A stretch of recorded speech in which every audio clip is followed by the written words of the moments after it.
دیکھو خوابوں کی تعبیریں ہوتی ہیں لیکن نبوت کا 46واں حصہ ہے, عین نبوت نہیں ہے, سمجھ رہے ہو؟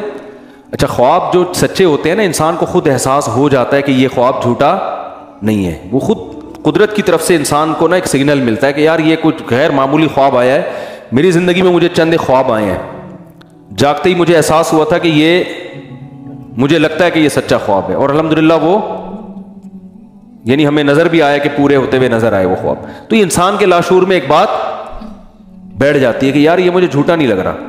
مجھے ایک صاحب کے بارے میں خواب آیا, ہمارے بہت قریبی رشتہ دار تھے, ان کو کوئی بیماری نہیں تھی, فٹ فاٹ تھے, مجھے خواب آیا کہ ان کا انتقال ہو گیا ہے.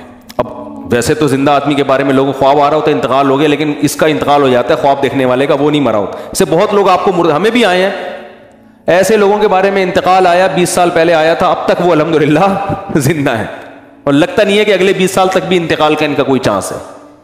بد دعائیں بھی سائڈوں سے ہو کے گزر رہی ہیں ان کے. تو ایسے خواب ہمیں پتا ہے کہ یار ایسا ہی آ گیا, لیکن ایک ہمارے بہت ہی قریبی ریلیٹو تھے, ان کے بارے میں مجھے خواب آیا نا کہ ان کا انتقال ہو گیا, تو مجھے لاشعور میں احساس ہوا کہ یہ سچا خواب ہے. مجھے لگا کہ یار یہ, کیونکہ گھر میں ایک ان کا ایسا سما تھا, اور جیسے مجھے خواب آیا 2-4 دن کے بعد پتا چلا ان کو کینسر ہو گیا, اور واقعی ان کا تھوڑے دنوں میں انتقال ہوا. تو وہ نا قدرت کی طرف سے خود سے ایک سگنل مل رہا ہوتا ہے کہ یہ, جیسے فرعون کو جو وہ مصر کے بادشاہ کو جو خواب آیا نا کہ 7 موٹی گائیں 7 دبلی گایوں کو کھا رہی ہیں, تو بادشاہ نے صبح دربار بلایا ہے کہ اس کی تعبیر بتاؤ. حالانکہ بادشاہ کو بھی روزانہ آتے ہوں گے نا خواب, کبھی دربار نہیں بلایا ہوگا اس نے. اس دن اس کا چھٹی حص نے کہا کہ یار یہ کچھ ہوا ہے. تو جب اس نے درباریوں کو بلایا, بولا بھائی مجھے خواب آیا کہ 7 موٹی گائیں 7 پتلی گایوں کو کھا رہی ہے, اس کا تعبیر بتاؤ. تو انہوں نے کیا کہا, اضغاث احلام, یہ پراگندہ خیالات ہیں, آپ سارے دن حکومتی کام مصروف رہتے تو اونٹے گائیں بھینسیں آ گئی ہیں آپ کے خواب میں. لیکن ان کا بھائی لگتا ہے کچھ ہے اس میں. پھر یوسف علیہ السلام نے اس کی تعبیر بتائی.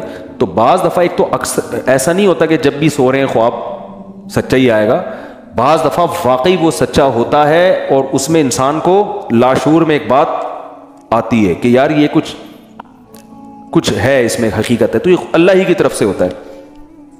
تو اس لیے ہر خواب کی نہ تعبیر پوچھا کریں, نہ دوسروں کا ٹائم ضائع کیا کریں, نہ اپنا ٹائم ضائع کیا. اور یہ ذہن میں رکھو کہ شادی شدہ خاتون کو اگر سانپ نظر آ رہے ہیں, میرڈ خواتین کو خوابوں میں سانپ چھپکلیاں آتی رہتی ہیں, تو یہ جٹھانیوں کا اور آپ کے تعلقات کا مسئلہ ہے. یہ ساسوں کا, وہ ساس سانپ کی شکل میں کبھی اژدہے کی شکل میں آ رہی ہوتی ہے, یہ ہوتا ہے. تو اس کو آپ سیریس لینے کی کوشش نہ کریں, سمجھ میں. وہ کبھی بھی ایسا نہیں ہوگا کہ ساس پھول لے کے آ رہی ہے خواب میں, ایسا نہیں ہوتا, ایسے خواب نہیں آتے. نند آ رہی ہے اور مٹھائی کا ڈبہ لے کے, خواب میں بھی نہیں آتی وہ. تو یہ آپ کا اپنا وہ ہوتا ہے کہ آپ کو یہ, کیونکہ اس کو آپ نے اپنی دشمن سمجھ لیا ہے, تو جس کو آپ دن میں دشمن سمجھ رہے ہو وہ خواب میں دشمنی کے طور پہ آئے گا. تو اس سے آپ نفرت نہ کریں ساس سے, اور کہ یہ دیکھا میں تو کہا تھا یہ سانپ بن کے کاٹے گی مجھے, خواب میں بھی کاٹ رہی تھی. تو وہ اچھی بھلی ساسیں بدنام ہو جاتی ہیں بیچاری ان خوابوں کی وجہ سے.